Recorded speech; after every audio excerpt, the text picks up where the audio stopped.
Whoa, boy, this weekend is probably going to be filled with roster moves and it all starts tonight. Let's just get them out of the way, shall we? For now, we have to come. Also, what I'm about to tell you will probably anger you.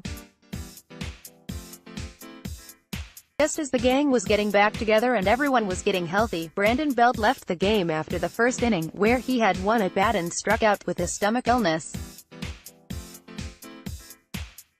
I saw him before the game and he didn't look great. Of note, Belt didn't take BP on the field earlier and he was taking BP in the cages.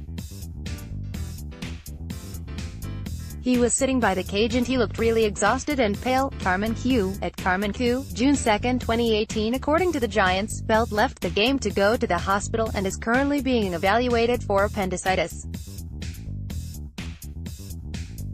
Appendectomies can have a 2 to 3 week recovery time, thanks, WebMD, so this sounds like a DL stint is on the horizon for Brandon.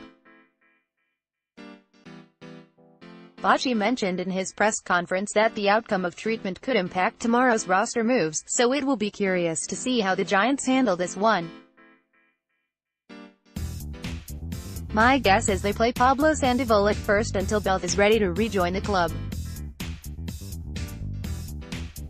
Oh, and let me get ahead of all the Belt haters out there who love to point to how injury-prone he is by saying that your appendix almost bursting is not something you can control, just like getting hit in the hand or head. But enough housekeeping and bad news, let's talk about the game. In short, Chris Stratton was absolutely fantastic tonight. The Achilles heel of this young pitching staff has definitely been going deep into the game. Prior to this start, the Giants starters have only logged 6 or more innings just 5 times in the last 23 games and have just 3 quality starts during that stretch.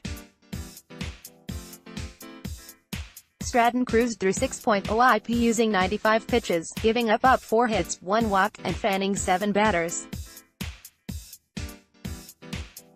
His curveball was looking crisp with command, something that had been missing from his repertoire in his previous outings.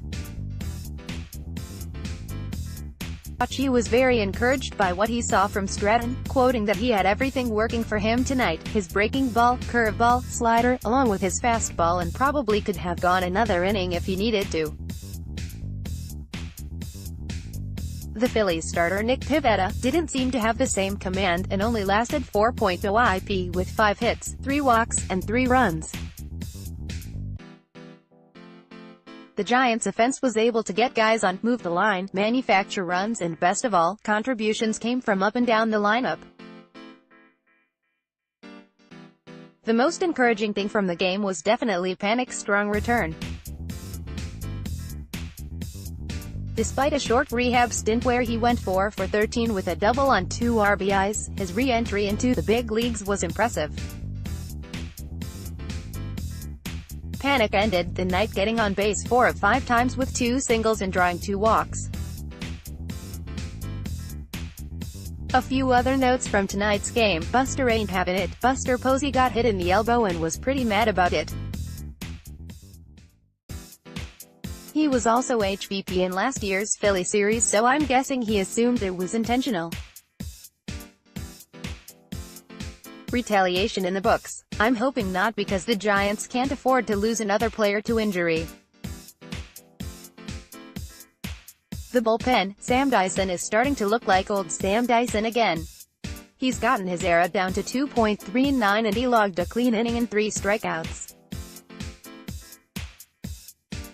Hunter Strickland was also able to close out the game, but not before he gave me anxiety by allowing a single and double to put runners in scoring position. But then my blood pressure went down when he retired the rest of the batters in order to secure the win.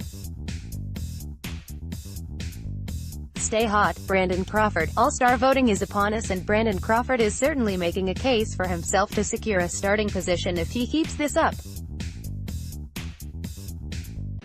He went 2 for 4 in today's game and is hitting .415 in his last 28 games. I told y'all, lots of stuff is gonna happen this weekend and it's already started.